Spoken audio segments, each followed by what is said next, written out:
할렐루야. 오늘 하나님께서 우리에게 주신 말씀 함께 보도록 하겠습니다.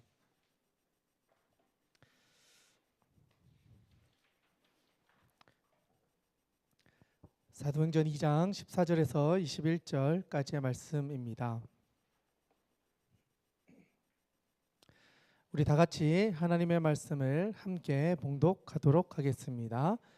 베드로가 11 사도와 함께 서서 소리를 높여 이르되 유대인들과 예루살렘에 사는 모든 사람들아, 이 일을 너희로 알게 할 것이니 내 말에 귀를 기울이라.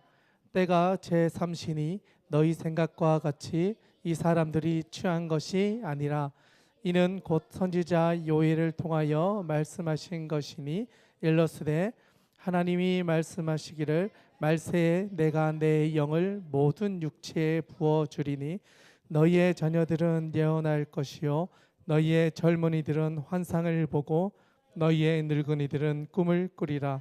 그때에 내가 내 영을 내 남종과 요종들에게 부어 주리니 그들이 예언할 것이요 또 내가 위로 하늘에서는 기사를 아래로 땅에서는 징조를 베풀리니 곧 피와 불과 연기로다.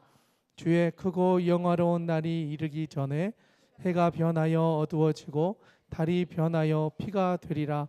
누구든지 주의 이름을 부르는 자는 구원을 받으리라 하였느니라. 아멘. 할렐루야. 네, 옆에 있는 분들과 한번 인사했으면 좋겠습니다. 잘 오셨습니다. 잘 오셨습니다. 네, 오늘 귀한 예배 자리에 나오신 모든 분들을 주님의 이름으로 환영하고 축복합니다.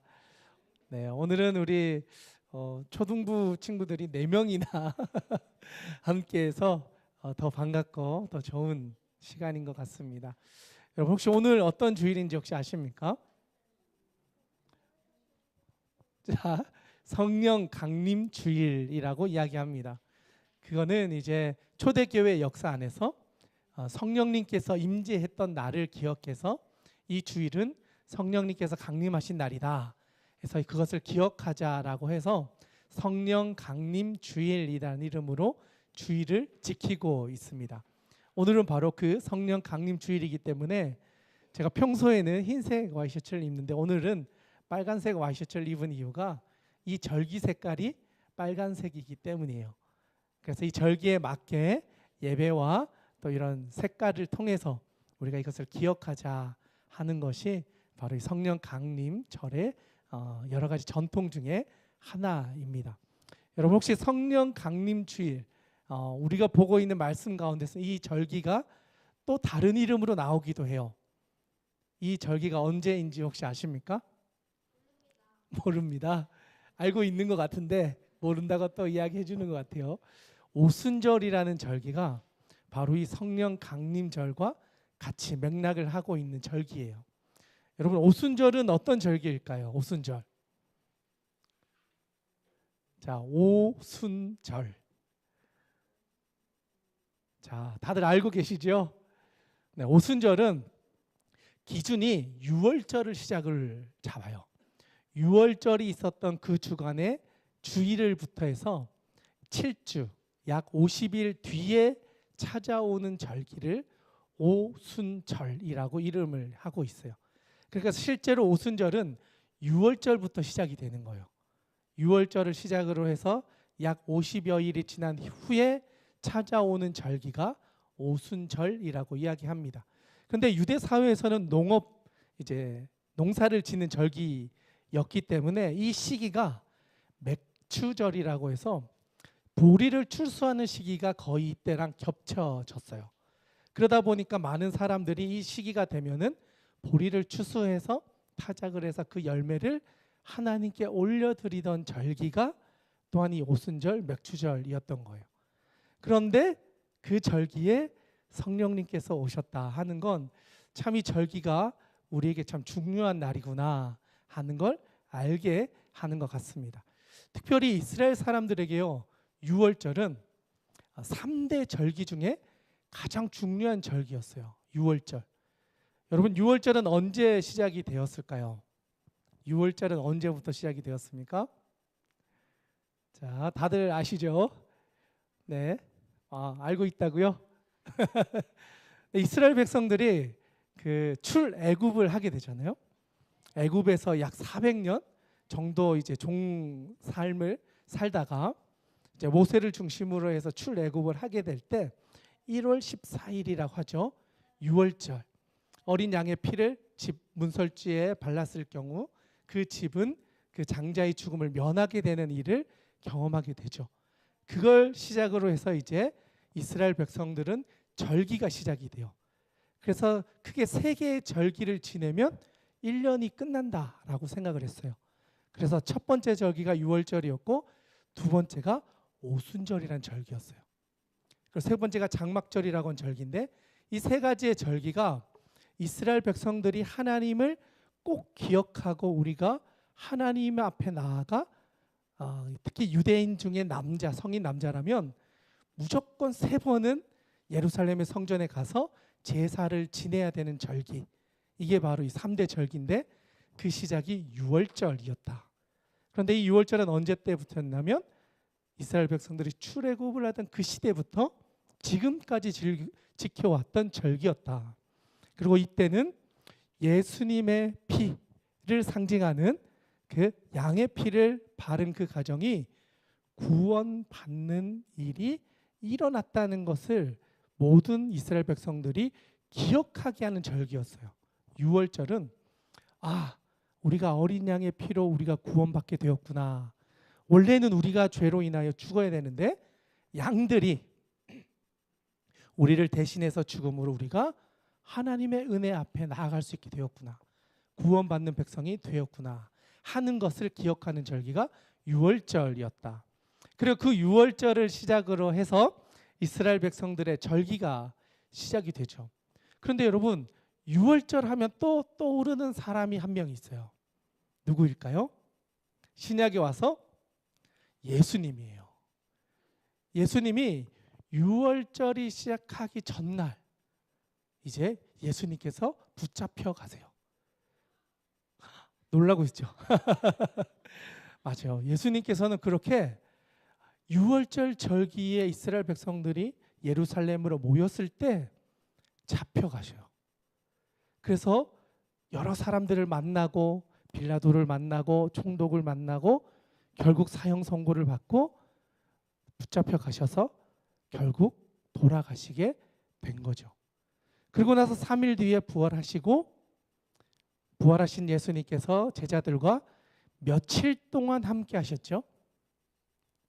약 40일 동안 부활하신 몸으로 제자들과 함께 하나님의 나라에 대한 이야기를 가르치셨다라고 기록하고 있어요. 그러니까 예수님께서 유월절을 시작하는 그 절기에 잡히셔서 죽으시고 부활하셔서 약 40여일 동안 제자들에게 하나님의 나라를 가르치시고 기다려라. 이 성령께서 곧 너희에게 임할 것인데 그 성령이 너희에게 임하면 너희가 권능을 받아 이 예루살렘과 온 유대와 사마리아와 땅끝까지 이르러 나의 증인이 될 것이다 라고 말씀하신 후에 감람원이라고 하는 곳에서 승천을 하시게 되어집니다. 이게 짧게 이야기했지만 사실 사복음서의 내용과 사도행전 1장에 나오는 내용들을 간략하게 정리한 내용이에요. 이 모든 내용들을 통해서 오늘 우리가 만나게 되는 이 2장의 이야기가 시작되고 있다라는 거예요. 그런데 예수님의 제자들이요, 예수님을 다 전적으로 따르며 예수님의 가르침을 받고 12명이 다 온전한 사도로 세워졌을까요? 아니었어요. 그 12명 중에 한 명이었던 가룟 유다는 예수님이 하실 일들을 의심하고 예수님께서 정치적인 메시아가 돼서 우리를 이끌어 주실 것이라는 기대를 전혀 다른 방법으로 접근했던 거예요. 그래서 예수님을 팔아 넘기는 일에 앞장서고 예수님을 죽이는 일에 동참하게 되었던 거예요. 그런데 추후에 예수님이 부활하신 후에 내가 죄를 지은 것이었구나. 내가 잘못한 거구나. 내가 우리 스승님을 주님을 내가 죽는 자리로 내어 주었구나 하면서 스스로 자신의 목숨을 마감하면서 생을 끝내는 일이 있었어요. 그러고 나서 그 한 명의 자리를 이스라엘 백성들 안에, 특별히 12명에서 11명이 되었던 사도들 안에서 이 한 자리가 비어 있으니 이것을 그대로 갈 수는 없고 우리가 어떻게 이 사람을 뽑아야 하겠습니까? 라고 하면서 한 명을 다시 세우는 일을 하게 됩니다. 사도행전 1장에 보면 그 중에 한 사람의 이름이 바로 마띠아라고 하는 사람이에요. 하나님의 선물이란 뜻의 이름을 가진 사람이었는데, 이 사람의 특징은 무엇이냐면 세례 요한이 와서 가르쳤던 가르침부터 예수님이 우리와 함께 하시고 예수님이 가르치신 것을 다 알고 예수님이 죽으시고 부활하신 증인으로서의 삶을 함께 할 수 있는 사람이 바로 마띠아였다라는 거예요. 예수님을 우리와 함께 증인으로서 증거할 수 있는 사람, 그 사람이 바로 그 12번째 새로운 사도로 세워지게 되어졌다는 거죠. 그리고 이 12명의 사도들이 세워진 이후에 이들이 했던 것이 있는데 모여서 함께 기도하는 거였어요. 새로운 사람이 세워지고 새로운 12명이 모여지고 함께 기도하는 사람들이 모여지면서 이들이 함께 기도하고 하나님께서 우리에게 약속하셨던 그 성령을 기다리고 있었던 거예요. 예수님이 승천하시기 전에 우리에게 약속하셨던 그 성령을 우리가 이곳에서 기도하면서 기다리자. 분명히 우리에게 성령을 보내주실 것이다. 오로지 기도에 힘쓰니라. 간절히 그곳에서 기도하며 하나님의 언약을, 약속을 기대하고 있었다는 거죠. 여러분, 우리 교회에서 그동안 기쁨의 50일 가까이 쭉 기도하면서 여러분 혹시 성령을 경험해 본 적 있으십니까? 없으십니까? 기도하면서 뜨거워지거나 기도하면서 뭔가 그동안 경험해 보지 못한 어떤 경험을 해본 적 있으십니까? 네, 분명히 누군가는 있을 것 같아요. 그 하나님께서 우리에게 주시는 그 역사의 시작은 기도로부터 오고 그 기도를 통해서 우리가 지금까지 경험해 보지 못한 일들을 경험하게 해주시는 일들이 초대교회만 있었던 것이 아니라 오늘 이 시대에도 여전히 동일하게 일어나고 있습니다. 바라기는 오늘 이 자리에 있는 여러분들의 인생 가운데도 그런 성령을 만나고 경험하고 우리의 이성으로는 이해되지 않지만 하나님께서 우리의 심령 가운데 역사하실 때 우리가 변화되는 일들을 경험할 수 있는 은혜가 있기를 주님의 이름으로 축원드립니다. 오늘 우리가 살펴보고자 하는 이 시대에도, 이 초대교회에도 그런 일들이 일어났습니다. 2장 1절에 보면요, 한번 읽어볼까요? 2장 1절 2절까지 같이 한번 읽어보도록 하겠습니다. 시작. 오순절 날이 이미 이르매 그들이 다 같이 한 곳에 모였더니 호련히 하늘로부터 급하고 강한 바람 같은 소리가 있어 그들이 앉은 온 집에 가득하며. 오순절에 다 같이 한 곳에 모여 있었어요. 그리고 2절에 보니까 호련히, 갑자기라는 거예요. 우리가 생각지 못한 때에 갑자기 하늘로부터 급하고 강한 바람 같은 소리가 그곳에 가득했다라는 거예요. 이 원어를 살펴보면요, 급하다라고 되어 있는데 이게 원어는 페로메네스라는 단어인데 으르렁거리다 이런 뜻이에요. 그러니까 강한 바람 소리가 으르렁거리듯이 삼키듯이 휘몰아치는 소리가 귀에 들리는 걸 말하는 거예요. 가만히 있는데 평소에 느낄 수 없었던 바람이 그런 으르렁같이 우리를 삼키는 것 같은 그런 바람이 우리를 휩싸는 거예요. 사실 이거는요, 구약에 이스라엘 백성들이 하나님의 말씀을 받으러 그 십계명을 받으러 산에 올라갔을 때 경험하여졌던 상황과 너무나 유사해 보여요. 하나님의 임재하신 곳에 나타났던 현상이라는 거죠. 하나님이 임재하시면요, 그곳에 바람이, 구약에 보면은 하나님의 임재하신 곳에는 바람이 임재하고 바람을 통해 그들에게 호흡으로 임재하는 것을 보게 돼요. 그것처럼 그들이 모여서 기도하는 그 자리에 하나님의 영이 그곳에 함께할 때 우리가 지금까지 경험해 보지 못한 공기의 흐름과 바람들이 우리를 이렇게 휩쓸고 지나갔다라는 거예요. 그리고 3절에 그 다음 절에 보면요. 마치 불효여처럼 갈라지는 것이 그 사람 각 사람에게 임했다라고 해요. 그리고 4절에 보니까 그들이 다 성령 충만함을 받고 성령이 말하게 하심을 따라 다른 언어들로 말하기 시작했다. 2절에는 급하고 강한 바람이 이 공동체 가운데 임했다면, 두 번째는 3절에서는 불의 혀 같은 것이 각 사람에게 임했다라고 이야기를 합니다. 그런데 재미있는 거는요, 3절에 나오는 혀라는 단어하고 4절에 나오는 다른 언어라고 하는 단어가 동일한 단어예요. 성령님이 임재하니까요, 우리의 혀가 성령의 불과 같은 것들이 우리 각자 임하게 되고, 그것이 우리에게 임할 때 우리의 혀가 바뀌는 거예요. 우리의 언어가 지금까지 사용해보지 못했던 언어로 바뀌어지는 거예요. 성령이 우리에게 임하면 나타나는 것이 우리가 사용해보지 못했던 언어를 사용할 수 있도록 우리의 혀가 풀리는 일들을 경험하게 된다는 거예요. 사실 이거는요, 뭐라고 설명할 수는 없어요. 지금까지 경험해보지 못한 기이한 일들이기 때문이에요. 이성적으로 설명할 수도 없고요. 그런데 이 체험을 한 사람은 이게 무엇인지를 알게 돼요. 기도하는 가운데 성령님이 내 마음 가운데, 우리의 인생 가운데 들어오신 경험을 한 사람들은 그때 만났던 그 순간이 바로 이 장면이구나 라는 것을 알게 된다는 거예요. 그래서 성령의 체험은요, 주관적이라는 거예요.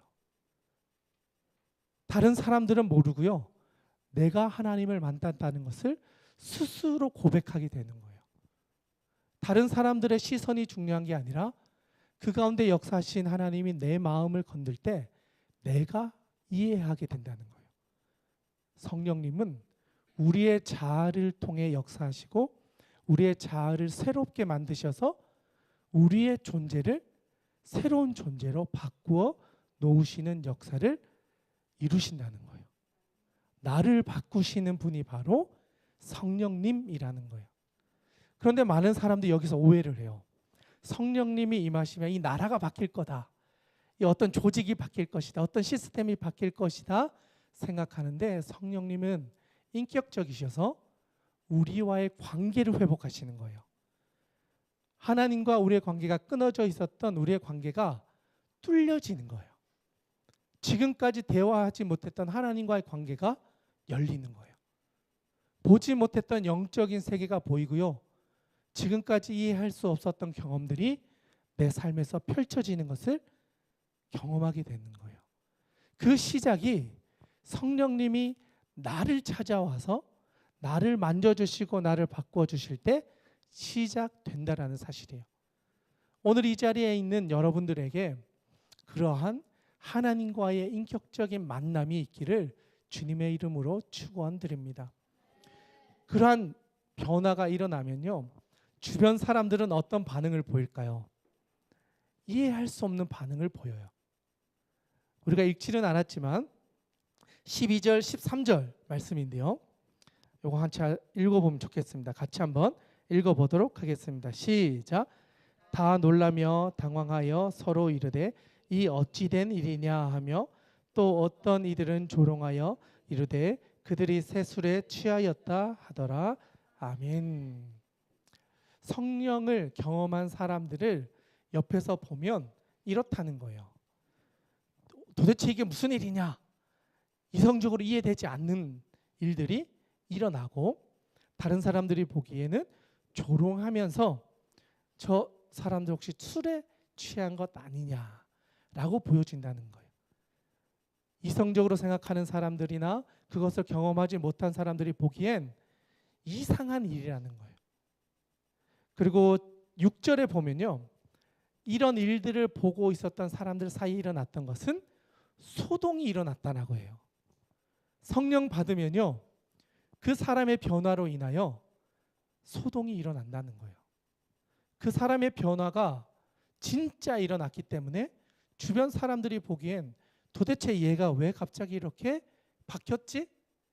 말이 바뀌고 행동이 바뀌고 언어가 바뀌고 삶의 모습이 바뀌고 살아가는 인생의 목표가 바뀌고 우리가 지금까지 경험해보지 못했던 그 사람의 모습을 보게 되기 때문에 충돌이 일어나기 시작한다는 거예요. 소동이 일어나는 거예요. 와, 이 친구가 진짜 뭔가 특별한 경험을 했구나. 내가 도저히 이해할 수 없는 경험을 했구나. 그리고 그 사람의 삶을 통하여서 이 사람의 삶이 뭔가 달라졌구나. 이것이 보여진다는 거예요. 그냥 이상한 소리를 하는 것이 아니라요, 그의 사람의 삶을 통하여 뭔가 다른 것들이 드러나게 된다라는 사실입니다. 그것이 성령 받은 사람들의 특징인 것이죠. 그리고 이런 사람들의 도전들 앞에서 두려워하지 않게 돼요. 오늘 우리의 본문인데요, 이제 우리의 본문의 말씀을 한번 들어가서 한번 살펴보겠습니다. 14절 15절 같이 한번 읽어보도록 하겠습니다. 시작. 베드로가 11 사도와 함께 서서 소리를 높여 이르되 유대인들과 예루살렘에 사는 모든 사람들아, 이 일을 너희로 알게 할 것이니 내 말에 귀를 기울이라. 때가 제3시니 너희 생각과 같이 이 사람들이 취한 것이 아니다. 네, 12절 13절에 있는 사람들이 왜 이걸 보면서 도대체 무슨 일이냐, 새 술에 취한 거 아니냐라고 질문했잖아요. 그것에 대해서 답을 주고 있는 거예요. 11 사도와 함께 베드로가 그들의 궁금증과 그들의 질문에 대해 답을 하는 거예요. 너희들이 말하고 있는 것처럼 이 사람들이 새 술에 취한 것이 아니다. 그럼 이 사람들이 왜 이러느냐? 내가 그것에 대해서 이제 설명해 주겠다라는 거예요. 그리고 나서 제일 먼저 등장하는 것이 바로 구약에 예언되어져 있었던 요엘 선지자가 이야기했던 구절을 가지고 와서 설명하는 거예요. 너희들이 믿고 있는 그 구약의 선지자들, 그 선지자가 예언했던 것이 지금 눈앞에 이루어졌다. 그리고 그 예언이 어떻게 성취되어지고 있는지를 우리가 그 말씀을 한번 보자라는 거예요. 그러면서 우리에게 들려주는 이야기가 17절부터 21절의 말씀이에요. 같이 한번 읽어보겠습니다. 17절부터 21절 같이 한번 읽겠습니다. 시작. 하나님이 말씀하시기를 말세에 내가 내 영을 모든 육체에 부어주리니 너희의 자녀들은 예언할 것이요 너희의 젊은이들은 환상을 보고 너희의 늙은이들은 꿈을 꾸리라. 그때에 내가 내 영을 내 남종과 여종들에게 부어주리니 그들이 예언할 것이요 또 내가 위로 하늘에서는 기사를 아래로 땅에서는 징조를 베풀리니 곧 피와 불과 연기로다. 주의 크고 영화로운 날이 이르기 전에 해가 변하여 어두워지고 달이 변하여 피가 되리라. 누구든지 주의 이름을 부르는 자는 구원을 받으리라. 아멘. 아멘. 자, 17절부터 21절 다 읽어봤는데요. 이 요엘 선지자가 했던 이 예언의 핵심이 뭘까요? 핵심이 뭘까요? 가장 중요한 것을 꼽으라고 하면 뭘 꼽을 수 있을까요? 내 영을 너희에게 부어 줄 것이다 라는 거예요. 그 자리에 있었던 많은 사람들은요, 이스라엘의 전통을 잘 알던 사람이었어요. 유대인들이었고 흩어져 있었다가 디아스포라로 전국에 흩어져 있던 사람들이 예루살렘에 돌아와서 이 절기를 보내기 위해 모여 있었던 사람들이에요. 그러면 이미 구약에 예언되어졌던 이야기들은 잘 알고 있을 거예요. 그런데 요엘 선지자가 했던 이 이야기가 실제로 우리의 역사 가운데 나타날 것이라는 것을 잘 믿지 못하고 있었어요. 그런데 오늘 눈앞에 그 일들이 일어나고 있고 이 일이 예언되어졌던 것이 성취되었다라는 것을 베드로가 그 사람들 앞에서 담대하게 선포하고 있다는 거예요. 조금 전에 우리가 읽어보았지만 성령이 임했을 때 어떤 역사가 일어났다 그랬죠? 바람이 으르렁거리듯이 그 사람들의 삶 가운데 휘몰아쳤다 그랬잖아요. 베드로가 어떤 사람이냐면 사실 예수님을 모른다고 부인했던 사람이었어요. 예수님을 누구 앞에서 담대히 전하는 것은 사실 두려움이 있었던 사람이에요. 그런데 부활하신 주님께서 베드로를 찾아와서 3번이나 물으시고 네가 나를 사랑하느냐?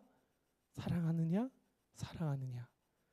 그리고 나서 그를 진짜 예수님의 사도로서 그의 존재를 바꿔주신 이후에 오늘 이 자리에 있는 베드로의 모습은 하나님의 말씀 앞에 바로 서서 그 말씀을 대언하는데 정말 사자가 표효하듯이 그 수많은 사람들 앞에서 두려워 떠는 것이 아니라 담대하게 하나님의 말씀을 선포하고 있다는 거예요. 또한 그가 선포하는 그 이야기들 뿐 아니라 성령을 받았던 사람들의 입술을 통해서 지금까지 말해보지 못했던 여러 나라의 언어로 그 사람들의 목소리를 통하여 구원의 복음의 메시지를 선포하는 일들이 일어났고 그것을 통해서 그들의 혀 가운데 불같이 임했던 그 능력이 그 자리 가운데 나타나서 모든 사람들에게 복음을 전하는 역사가 그 장소 가운데서 일어나고 경험되어졌다는 거예요. 그런데 이 두 가지는 무엇을 위해서 일어났느냐? 마지막 절에 한번 읽어볼까요? 21절 같이 한번 읽겠습니다. 시작. 누구든지 주의 이름을 부르는 자는 구원을 받으리라. 아멘. 성령이 우리에게 오신 가장 중요한 목적은요, 이 모든 역사를 통해 예수 그리스도를 나의 구주로 맞이하고 그 예수 그리스도를 통하여 구원을 경험하게 하기 위해서 성령을 우리에게 보내주셨다라는 사실이에요. 많은 사람들이 성령을 통해서 기적과 이적과 병 고침의 치유나 예언과 그런 것들을 기대해요. 그런데 성령님이 오셔서 이루고자 하시는 가장 중요한 것은요, 예수님이 나의 구주이심을 믿게 하는 거예요. 그리고 그 입술을 통해서 구원받는 역사가 일어난다는 것을 보여주는 거예요. 그것이 성령님께서 이 땅에 오셔서 하시는 가장 핵심적인 사역이에요. 잃어버렸던 사람들, 죽었던 사람들, 세상의 노예가 되어 세상의 가르침을 받았던 사람들, 그들에게 새로운 것을 보여주는 거예요. 세상이 가르쳐 주었던 방향과 가르침과 성공과 추구했던 모든 것들을 바꾸어 놓는 거예요. 하나님이 이 땅을 바꾸어 놓으시고자 하시는 그것을 보게 되기 시작한다는 거예요. 그래서 젊은이들이요, 이상을 가지게 되고 젊은이들뿐 아니라 어른들까지도 예언을 하고 꿈을 꾸고 소망을 가지는 거예요. 우리가 살아왔던 세상과는 다른 하나님의 나라를 바라보게 되었기 때문에 그들이 살아가고자 했던 모든 것들이 변화되기 시작하는 거예요. 그래서 성령은 우리의 본질을 변화시켜 가는 거예요.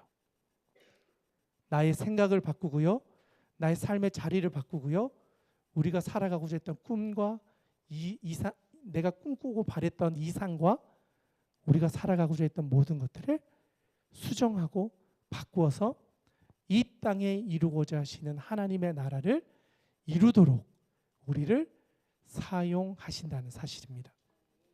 성령님이 이 땅에 오셔서 우리에게 하셨던 것 4절을 한번 읽어보면 좋겠는데요. 4절이 정말 중요한 말씀이에요. 2장 4절 같이 한번 읽겠습니다. 시작. 그들이 다 성령의 충만함을 받고 성령이 말하게 하심을 따라 다른 언어로 말하기를 시작하니라. 아멘.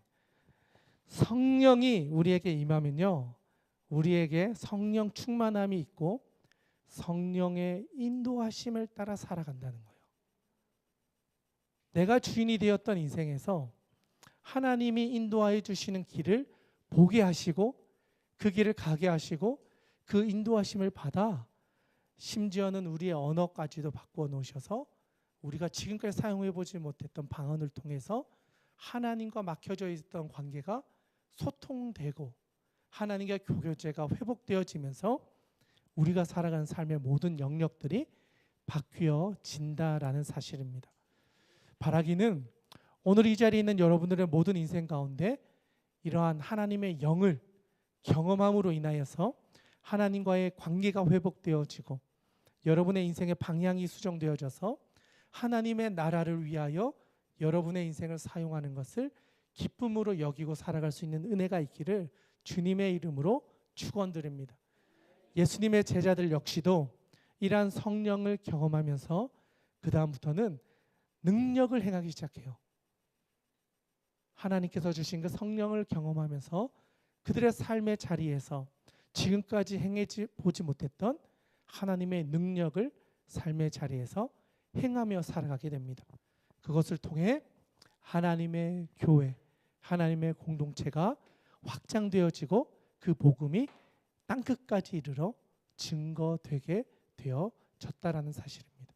오늘 우리도 그러한 하나님의 인도하심을 따라 내 영을 부어주리라 약속하셨던 그 하나님의 은혜가 오늘 우리에게도 임하여서 여러분들이 살아가는 그 삶의 자리가 땅끝임을 기억하여서 그곳에서부터 역사하실 하나님과 함께 놀라운 은혜를 행하며 능력으로 살아갈 수 있는 귀한 믿음의 자녀들 다 될 수 있기를 주님의 이름으로 축원합니다. 함께 기도하겠습니다. 하나님 아버지, 오늘 우리가 나누었던 말씀을 기억합니다. 하나님 아버지께서 약속하여 주셨던 성령을 우리에게도 부어주셔서 성경책 속에 역사하시는 그것이 아니라 이제는 내 삶 가운데도 역사하시는 하나님의 은혜를 경험하게 하여 주시옵소서. 사람들은 알지 못할지라도 우리의 마음 가운데 찾아오셔서 우리와 교제하기 원하시는 그 성령의 음성 앞에 우리가 반응하게 하여 주시고 우리의 마음의 문을 열어서 주님이 우리의 삶의 모든 것들을 바꾸어 가실 때 성령 충만함을 받아 성령의 인도하심을 따라 살아가게 하여 주시옵소서. 그래야 할 때 우리의 모든 삶이 하나님의 나라를 위하여 귀하게 쓰임받는 귀한 하나님의 백성들로 우리 모두가 쓰임받게 하여 주시옵소서. 하나님 아버지께 모든 것을 위탁드리오며 살아계신 우리 구주 예수님의 이름으로 기도드리옵나이다. 아멘.